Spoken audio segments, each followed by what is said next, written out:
Mag-DIY naman tayo mga ludis ng soap para sa ating pangpakinis sa ating mukha. Charing.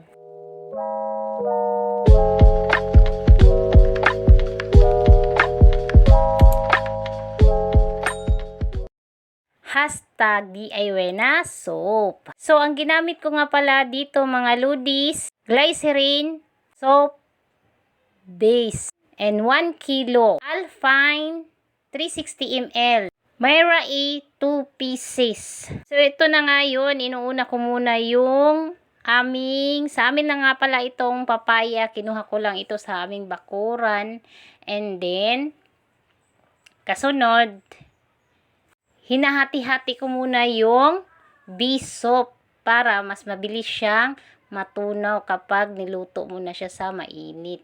Pero, take note lang mga ludis, dapat po dahan-dahan lang yung kanyang apoy. So, habang hindi pa ako tapos sa pag-separate nito, so first time ko nga lang pala itong gumawa ng DIY na soap. Pero maganda nga po ito dahil wala po akong nilagay na chemical.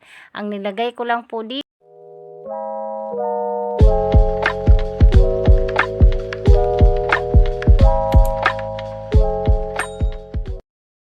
Alfine at saka Myra A. Yun lang yung pinaghalo ko sa aking papaya at saka glycerin soap. So, napakabula po talaga niya. Legit po talaga siya.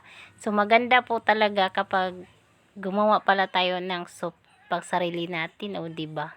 So, ito na nga, natutunaw na siya. So, dahil natutunaw na siya, isunod na natin yung papaya na ating dinodorog. Parang puso na durog na durog. Charing. Ito na po yung papaya natin na kinuha sa ating bakuran. At kung wala kayong puno ng papaya, pwede naman kayong bumili sa market o sa lungsod kung saan merong nagbibinta ng papaya.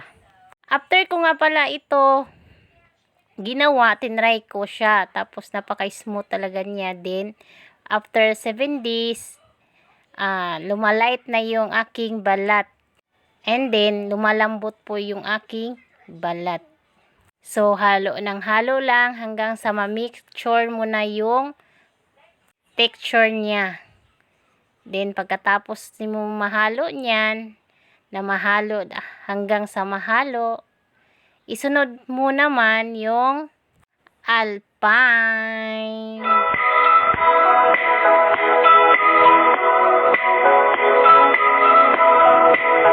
So, ito na nga po yung Alpine. Ibuhos mo na. Itaktak mo para mabuhos mo na lahat. Parang puso na binuhos mo na sa isang tao, buhos na buhos lahat ng pagmamahal. Pagkatapos, iniwan ka rin. Iniwan ka ng luhaan, charing. Itinaktak mo na nga lahat-lahat para sa kanya, pero bakit pa rin iniwan ka? So, ganun talaga yung buhay, charot. So, habang nabubuhay pa tayo, is laban lang. So, ito na nga, din kasunod naman, ito ang Myra A.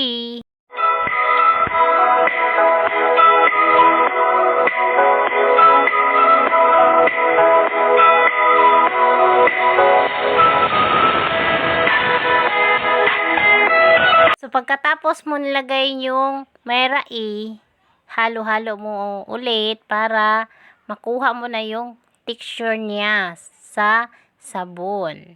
Then, pagkatapos mong haluin ng haluin, kapag kumulo na siya, ay pwede mo na siyang kunin, tapos ilagay mo siya sa molder, kung saan meron kang molder dyan. Sa akin, ito lang yung molder ko. Pag-order ko nga pala nitong molder, akala ko ay malaki, ang liit pala. Ay, Diyos ko po, inday. Super expect ko naman na malaki yung folder na nabili ko. Ang liit-liit na nga pala, pero okay lang yan dahil first time ko pa naman gumawa ng DIY na soap. So, pagkatapos nito, ito dahil marami pang natira ay nilagay ko sa ibang lalagyan.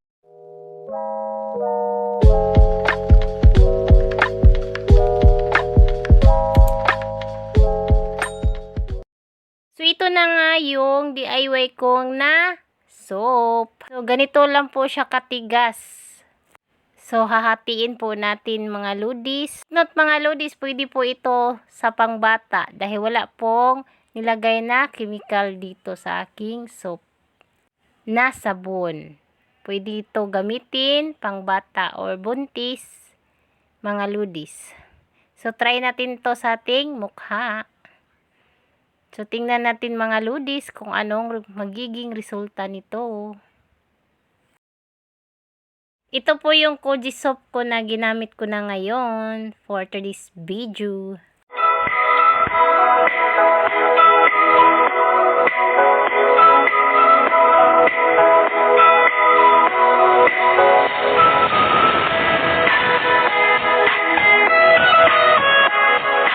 DIY na soap, napakabula. Ito po yung Koji soap ko.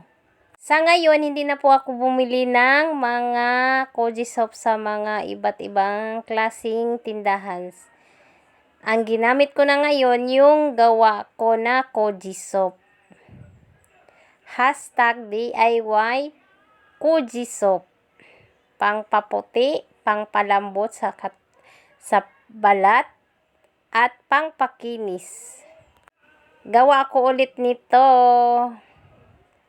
kapag ubos na yung Koji soap ko. Thank you for watching, everyone.